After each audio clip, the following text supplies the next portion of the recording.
It was supposed to be a simple Saturday at the HOA neighborhood barbecue, music playing, kids splashing, and parents pretending to relax. But what started as a sunny afternoon turned dark the moment Ellie, just 5 years old, took a sip from her pink unicorn juice cup.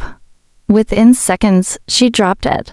Her tiny hands shook. Her mouth twisted like she'd tasted poison. Her dad, Lucas Granger, was across the pool, chatting with a neighbor about sprinklers when he heard her scream. He was at her side in a blink. She was crying, dizzy, and saying her tongue felt numb like fuzz. At first, he thought she was being dramatic. Kids sometimes are. But then he picked up the cup and caught a whiff. The smell hit him like a brick wall. It wasn't juice. It was tainted with something bitter and wrong. Across the patio, Karen Wexley sat beneath her oversized sun hat, sipping wine, watching, not helping, just watching. Lucas stood up slowly, eyes locked on hers. "Where did this come from?" he asked his daughter. Ellie pointed at the juice cooler labeled community drinks, the one Karen had been hovering over minutes earlier. Karen smiled without warmth. "If your kid can't handle a Capri Sun, maybe she should stay home." Lucas didn't respond. He didn't need to, because behind those calm, calculating eyes wasn't just a worried father. He was a prosecutor, one of the toughest in the county. And in that moment, he realized something chilling. This wasn't an accident. Someone had tried to drug his daughter, but Karen didn't know who she was dealing with yet. She thought Lucas was just another dad in cargo shorts. She had no idea that the man she just crossed specialized in locking people like her in prison for a very long time. As Lucas walked away, carrying Ellie in one arm and the tainted cup in the other, his mind was already working the case, evidence, chain of custody, motive, witnesses. He wasn't just going to find out what was in that drink. He was going to bring her down publicly, legally, and permanently, because this wasn't about HOA politics anymore. This just got personal. Lucas didn't waste time. The moment he got home, he wrapped the cup in a Ziploc, labeled it with the date, time, and where it was found, just like he would any piece of physical evidence in a criminal trial. Then he called in a favor. The state forensic lab owed him more than a few. After all, Lucas had helped put away the kind of monsters they worked hard to catch. They agreed to run the contents quietly. No paperwork. No red flags. By Monday morning, Lucas had the preliminary results. Traces of xylazine, a sedative commonly used on livestock, not meant for human consumption. Dangerous even in small doses, especially to children. He stared at the report with a clenched jaw. This wasn't a prank or an accident. This was criminal. Back at the HOA, Karen pretended nothing happened. She even filed a complaint accusing Lucas of causing a scene at a family event. The note ended with a snide line. "Maybe next time your brat drinks something, you should thank us for sharing." Lucas kept his cool. He wasn't about to tip his hand. Instead, he started asking quiet questions. The first person he spoke with was Jamie Tran, a single mom who lived 2 doors down. She looked over her shoulder before inviting him inside. "She's done weird things before," Jamie whispered. "Last month she told my son she'd teach him a lesson after he skateboarded too close to her car. That night, we found a nail board on our front steps. HOA said it was yard debris. I didn't push it. Figured no one would believe me." Lucas asked if she'd seen Karen near the drinks that day. Jamie nodded. She brought her own cooler, but she was all over the community table before everyone arrived. The pattern was forming. It wasn't about Ellie.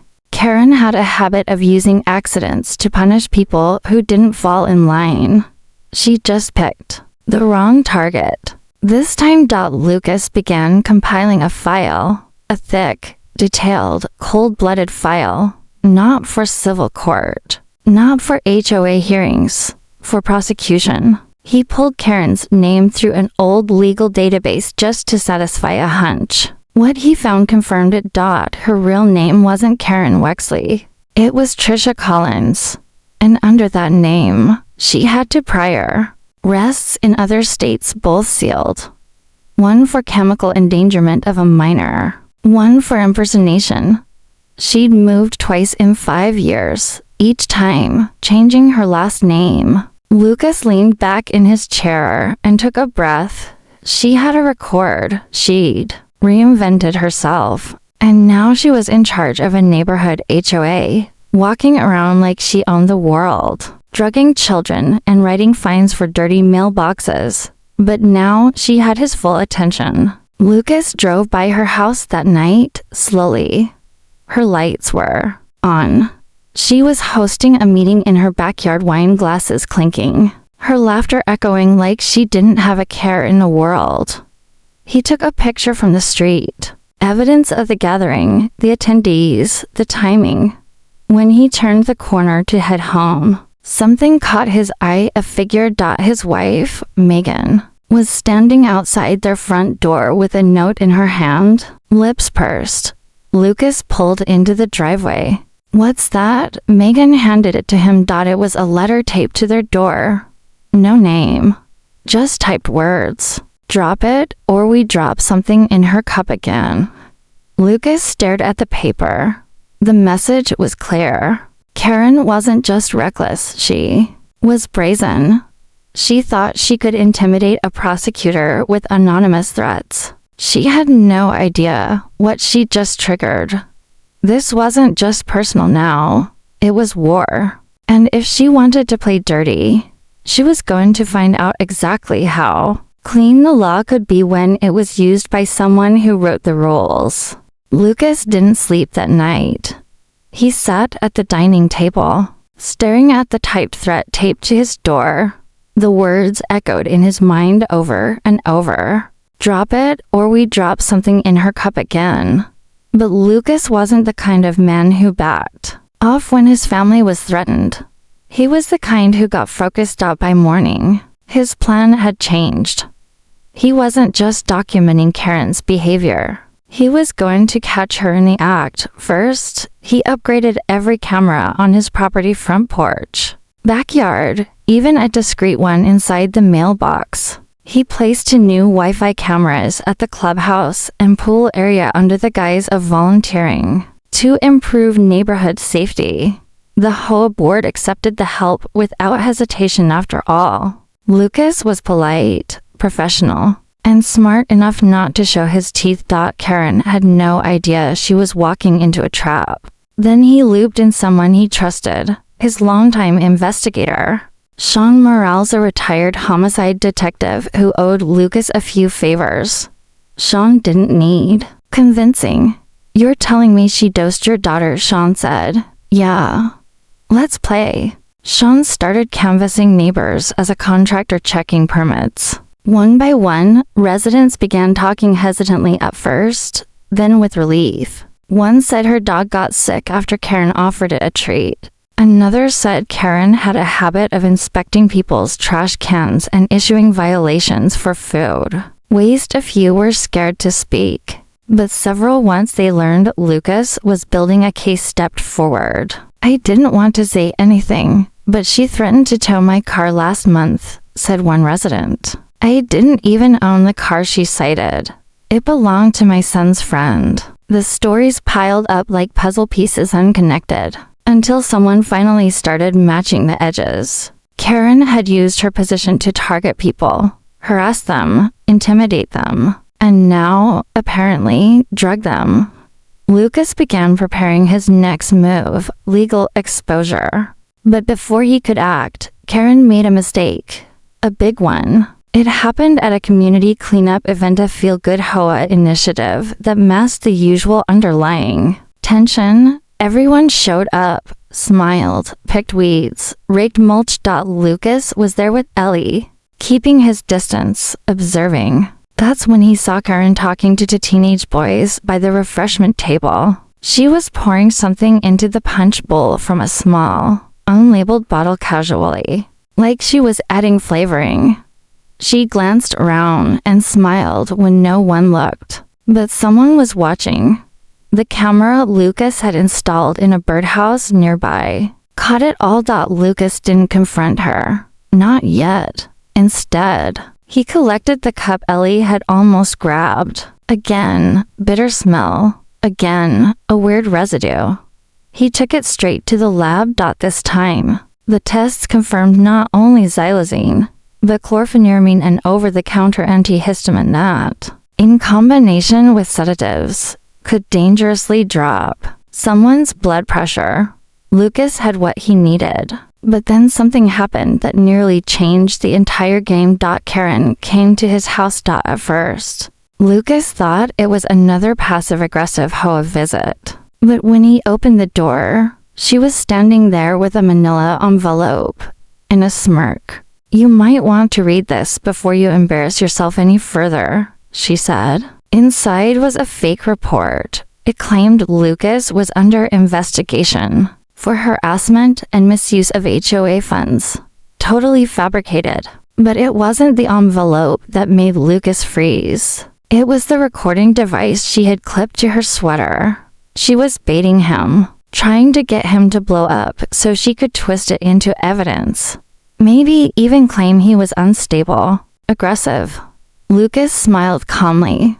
"I hope you recorded everything," he said. "It's going to sound great when we play it back during your arraignment." Her smile faltered. That was the moment Karen realized Lucas wasn't afraid of her. He wasn't bluffing. He knew something, and for the first time, a flicker of doubt crossed her face. She turned without another word and walked back down the driveway. But Lucas wasn't satisfied yet. The evidence was building. Yes, but he needed the final nail. The kind of proof that wouldn't just press charges. It would destroy her. Because now the community was watching, and Lucas was about to expose her publicly, legally, and permanently. The weather was cool that Saturday morning, but tension in the neighborhood ran hot. Karen had been quiet. Too quiet. Lucas knew that silence wasn't surrender. It was strategy. She was regrouping, calculating. The envelope stunt hadn't worked, and she didn't confront him again, but she wasn't done. The kind of person who poisons a child doesn't just back down. He reviewed the footage from the birdhouse cam for the 100th time. Every move she made near the punch bowl was clearly visible. But what kept her playing in his mind wasn't her smirk, it was how casually she did it. Like she'd done it before. Like she felt safe doing it. And that meant one thing. She wasn't acting alone. The next break came from a surprising place. Tomas Alvarez, a quiet man in his 60s who rarely came to HOA events, approached Lucas while walking his dog. "She's done this before," Tomas said, keeping his voice low. "My grandson, he's autistic. Last year, he drank something at the pool, and we thought it was just a heat episode. But now I'm not so sure." Lucas asked if he still had any medical reports. Tomas nodded. They met that evening. Medical notes, blood work.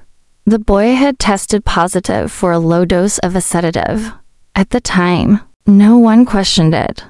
Lucas's file thickened. He wasn't chasing a single event anymore, he was chasing a pattern, a timeline. This wasn't about his daughter. Karen had been experimenting with control for months, and no one had the authority or courage to stop her. But that was changing. The next day, something happened that pushed everything to the edge. Karen hosted a family movie night at the community clubhouse. Popcorn, juice, a kid's cartoon. On the projector, innocent on the surface, but Lucas's instinct screamed at him to keep Ellie home. He attended alone, under the pretense of helping with setup. From a corner, he watched as Karen handed out cups to the kids. She was cheerful, overly so. loudly laughing, pretending to be the neighborhood's fun mom. Then, she reached into her purse. Lucas's heart stopped. She pulled out the same little bottle he'd seen before, slipped a few drops into a cup. When she thought no one was watching, only this time, someone was. Lucas had slipped a new camera into the fake speaker on the ceiling the night before, and it caught her red-handed. The child she handed the cup to wasn't Ellie, it was Jamie Tran's son, the same one Karen had once threatened. The boy took a sip. Lucas didn't wait. He walked straight up, smiling politely, holding his phone. "You might want to stop," he said. Karen froze. "You're being filmed," he added, "and I've got enough for charges. Multiple, including child endangerment and use of a chemical agent."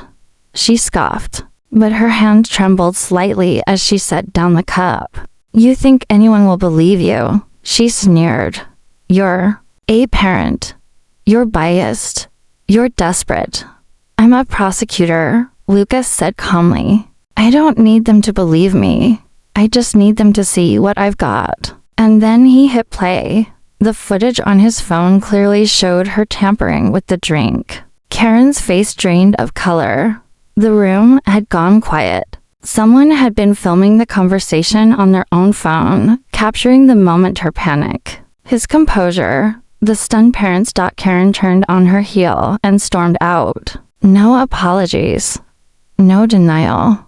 But the damage was done. That night, Karen filed a police report of her own. She claimed Lucas threatened her safety, accused him of harassment, stalking, even trespassing. It was a last-ditch effort to flip the narrative. Too bad for her. Lucas had already turned over the footage to the DA's office, his office.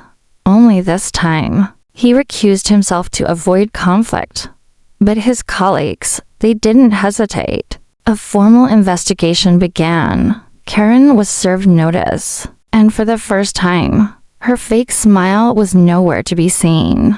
But then, just when Lucas thought the walls were closing in, his wife received a call. The caller ID was blocked. A voice whispered, "You're not safe. He's not the only one. She's done this too." Look in the clubhouse crawl space, behind the water heater. The call ended. Megan turned to Lucas, white as a sheet. This wasn't over, and whoever was on that call, they just cracked the case wide open. Lucas arrived at the community clubhouse just after midnight. He didn't bring anyone with him. Not the sheriff, not Sean, not even Megan. He didn't want eyes on this, not yet. The crawl space the anonymous caller mentioned was located through a panel behind the water heater in the clubhouse utility room. It was a spot most people wouldn't even think to check unless they were told where to look. The room smelled like chlorine and mildew, and the silence felt heavy, as if the building itself was holding its breath. Lucas crouched down, unscrewed the panel, and pulled it away. The flashlight on his phone cut through the darkness. Dust floated like ash. He leaned in slowly, heart pounding, not because he was afraid of Karen, but because he wasn't sure what he was about to find. Then the beam of light hit something. A box. It was sealed with duct tape and labeled with one word: complainers. Lucas pulled it out. The box was heavier than it looked. He set it down, peeled off the tape, and opened it. Inside were dozens of small plastic bags, each containing something different: scraps of paper, partially used pill bottles, type violation letters, and handwritten notes. One had a name, Samira. They say the woman Karen had publicly shamed during a past HOA meeting for refusing to pay a fine. Over flower pot colors, attached to Samira's bag was a scribbled note: spiked tea. Didn't even notice. Gone in a week. Lucas flipped through more bags. Each one was tied to a resident who had quietly moved, quit the board, or simply vanished from the HOA radar. It wasn't just neighborhood drama, it was targeted sabotage. Karen had been running a campaign of Chemical harassment. Quiet, subtle, undetected. Until now. Lucas took photos of everything, then resealed the box. But as he stood to leave, his flashlight caught another glint in the far corner of the crawl space. A second box, this one smaller. He opened it. What he saw made his blood run cold. Inside was a worn children's sippy cup, the same brand Ellie used. Next to it, a USB drive and a pair of latex gloves, still dusted with white powder. The cup wasn't empty. This wasn't just a crime. This was premeditated. Lucas backed out of the crawl space, heart racing, and locked the door behind him. He didn't even wait to get home. He called Sean from the parking lot. Wake up. I found a kill kit, he said, and she's done this to more than just us. By 9 a.m., Sean had looped into contact from the sheriff's major crimes unit. By noon, a search warrant was issued for Karen's house. And by evening, they kicked in the door. What they found inside only confirmed what Lucas feared. She had journals, carefully detailed entries, names, dates, doses. She wrote about which chemicals caused headaches versus vomiting, how much she could use before someone noticed. She even documented when she spiked the punch bowl during a 4th of July party, saying, "Everyone got sleepy, peaceful, perfect." But she made one critical error. She kept the footage.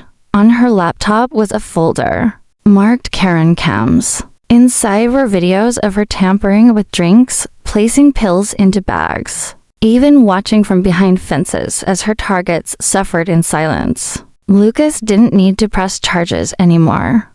The evidence was overwhelming. Karen wasn't just a toxic board president. She was a predator with a paper trail and a god complex.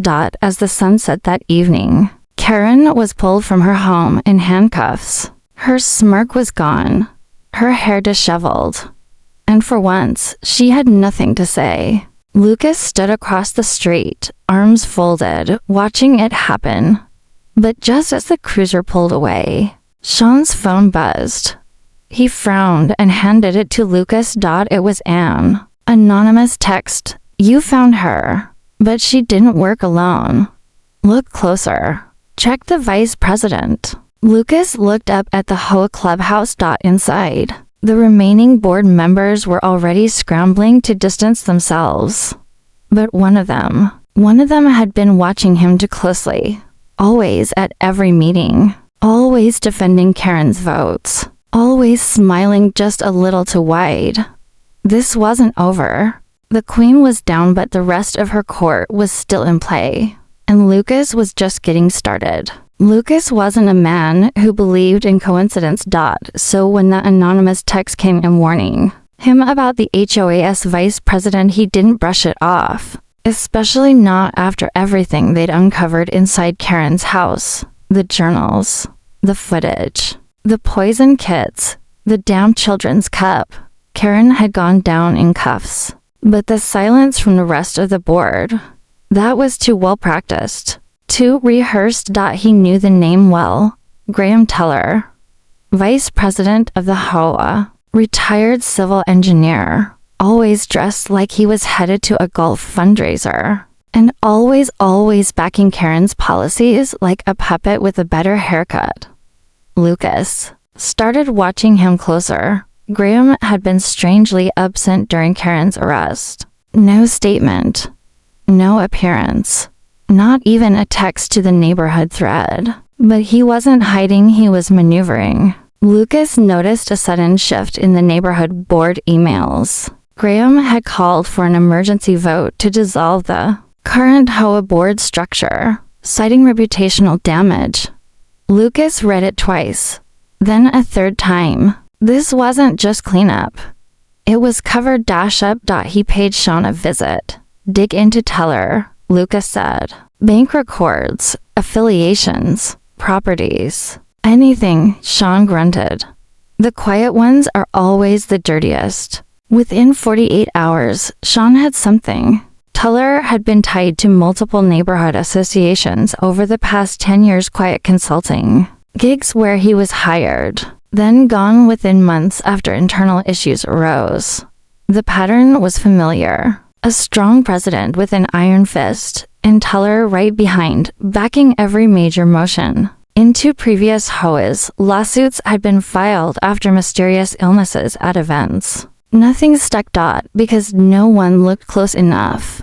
But Lucas was looking. He filed a public records request. For the HOA's internal security footage, most board meetings were recorded for transparency. But the files conveniently disappeared whenever controversy came up, except this time. He got lucky. Footage from 3 weeks earlier showed Graham and Karen arguing after a closed meeting. Their voices weren't recorded, but their gestures were explosive. At one point, Karen shoved a file at him. Graham threw it back, walked off, and Karen stared at the camera for 5 long seconds before flipping it the middle finger. Lucas knew that look. That wasn't frustration. That was desperation. He reviewed the guest logs from the night of the movie party, the night Karen tried to drug Jamie's son. Graham had been there, but not just attending. He had been in the supply closet earlier that evening, the one where they kept all the food and drink coolers, and no one had asked why. Lucas pulled Ellie's original cup from evidence, still sealed, still preserved, and double-checked something that had bugged him since day one. The residue on the rim wasn't from the chemical compound Karen had used in the punch. It was a different compound entirely. Karen had multiple poisons. But what if she didn't administer this one? Lucas met with the state lab technician. You said this was xylazine, right? Yeah, the tech said, but only trace amounts. It was mixed with something else much harder to trace. Tetracaine. Lucas froze. Tetracaine was a local anesthetic, but it had been pulled from consumer products 5 years ago due to misuse and black market distribution. And guess who had quietly worked as a regulatory consultant for a pharmaceutical distributor the year before Graham Teller? The pieces clicked into place. Karen may have delivered the blows, but Teller supplied the weapons. Back at the HOA office that evening, Lucas watched as Graham gave a calm, measured speech on rebuilding trust in the community. He even suggested a motion to remove Lucas's family from future volunteer activity to avoid perception of bias. Lucas didn't interrupt. He didn't even speak. He just walked up to the podium with a manila envelope in hand. "Mr. Teller," he said, cool and quiet. "Do you recognize this?" He opened the envelope and pulled out 2 lab reports, side by side. Karen's compound, Teller's compound, the cameras, the timestamps, the digital footprint of his purchase records. Graham's smile didn't falter, but his jaw clenched. "I'd like to recommend the board disband," Lucas said, "before the state does it for you." The room erupted in gasps. Graham didn't say a word. He turned, walked out, and by morning he was gone. Left town. Vanished. But he didn't get far. Sean called 2 days later. Got him in Utah, trying to cross state lines. They pulled him in for questioning. And just like that, the final piece of Karen's twisted empire collapsed. But Lucas had one more surprise waiting. One that not even he was prepared for. Because inside Graham's car, they found a burner phone. And on it, a message chain with someone using the alias Doc W. The last text read, "He's closing in. Want me to handle the kid next." The name Doc W meant nothing to Lucas. At first. But that final text, "Want me to handle the kid next," stuck to his brain like glue. It wasn't just a threat. It was a move, a contingency. That meant Doc W wasn't just watching. They were active. Waiting. Willing. The sheriff's office traced the burner phone Graham had ditched. Most messages were wiped, except one, a wire transfer record. $2,500 deposited 2 days before Ellie's drink was poisoned. Lucas sat in his home office staring at the printout. Karen was just one head of the Hydra. Graham was another. But this was the real poison, the one that stayed in the shadows. He cross-referenced every contact Karen had made, every board member Graham had ever served with, even past HOA. Newsletters. That's when it hit him. The only person who had never been directly mentioned, but always present, Dr. Wendell Harris, HOA Health and Safety Advisor, a retired veterinarian who had volunteered behind the scenes for the last 6 years, friendly, forgettable, not on the board but always included in planning committees, and always in charge of overseeing community food and beverage safety. Lucas's blood chilled. Xylazine, tetracaine, both animal-related compounds, both substances that Harris could have accessed legally through his old practice. He remembered seeing Wendell at the pool the day Ellie got sick. Not involved, not socializing, just there. Standing in the shade with a clipboard. Watching. Lucas wasted no time. He called Sean. Pull everything on Wendell Harris. Medical license, past business, lawsuits, anything. Sean got back to him within hours, and the file he sent over blew the case open. 5 years ago, Wendell had been quietly forced to close his animal clinic after an internal investigation revealed dozens of prescription discrepancies missing, drugs, unexplained stock losses, falsified purchase records. No criminal charges had been filed. The state board had merely revoked his renewal eligibility, but something darker was hiding behind the paperwork.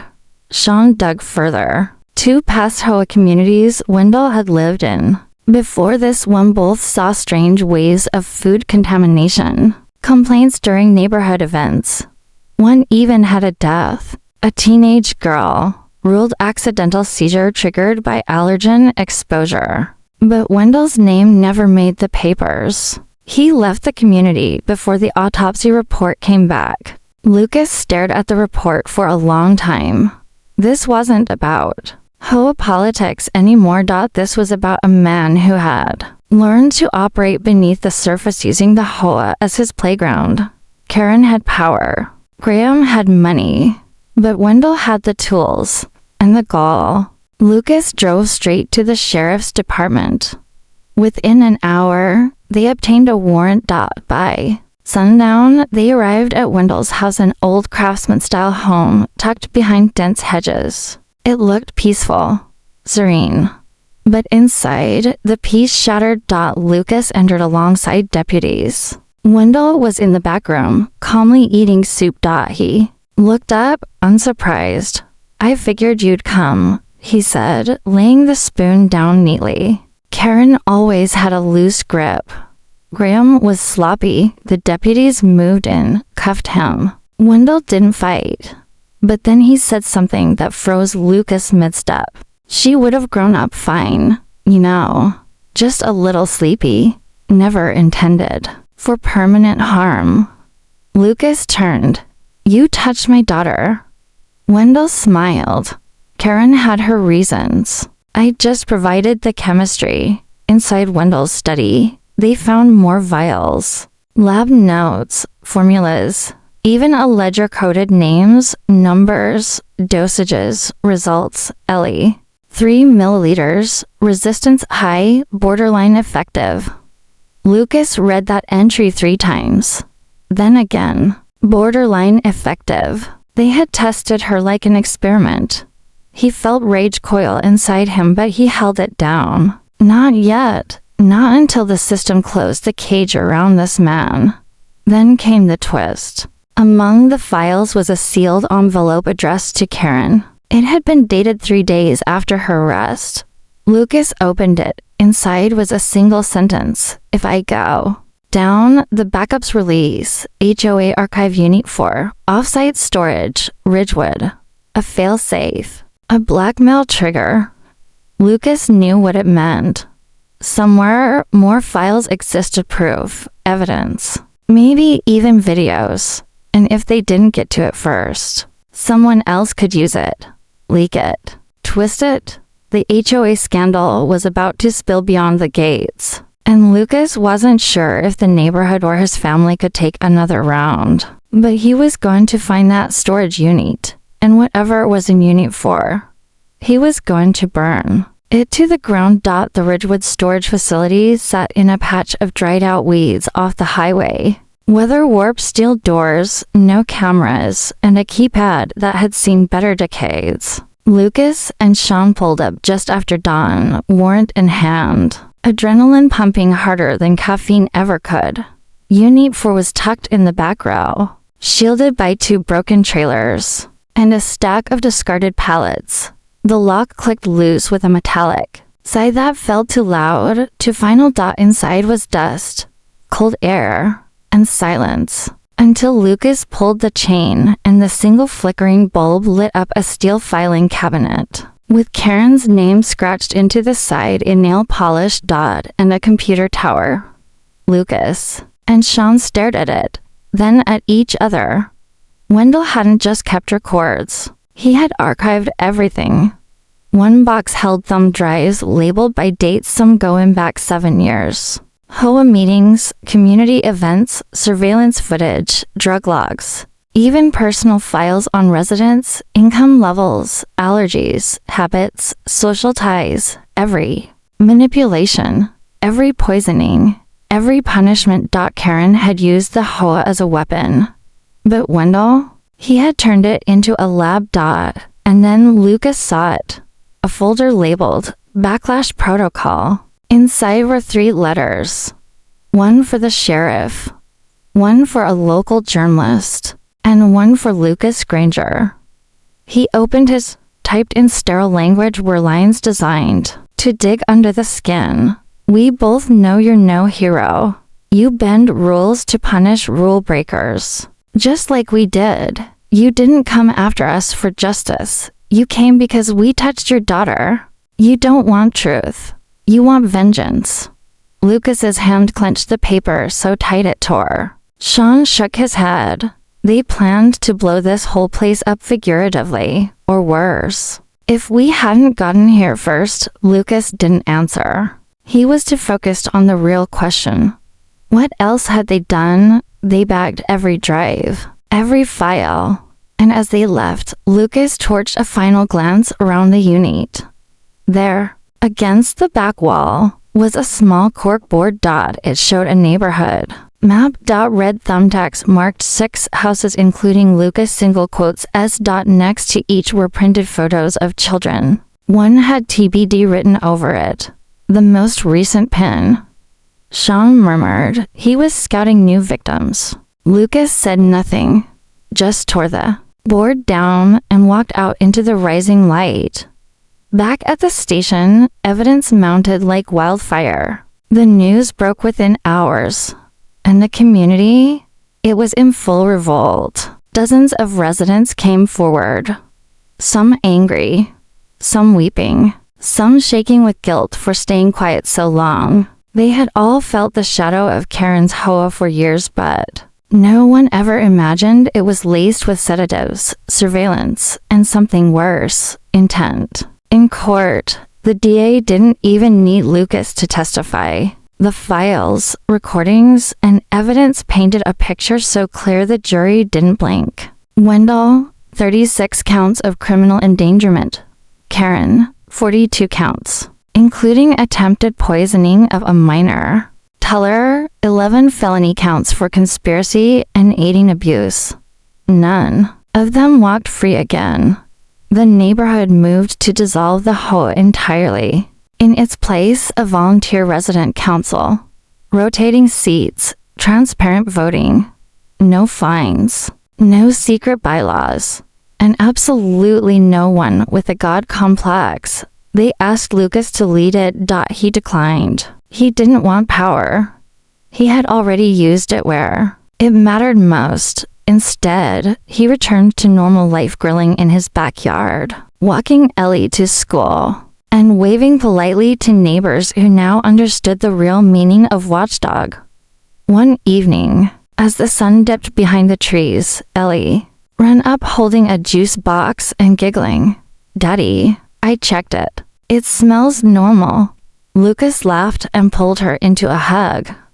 No more sniff tests, baby. You're safe now. And she was. Because the monsters in this neighborhood, they didn't wear ski masks. They wore smiles, carried clipboards, chaired committees.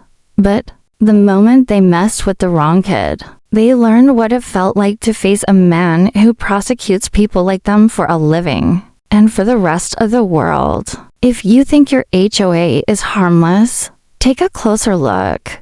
And whatever you do, never trust the one with access to the drinks.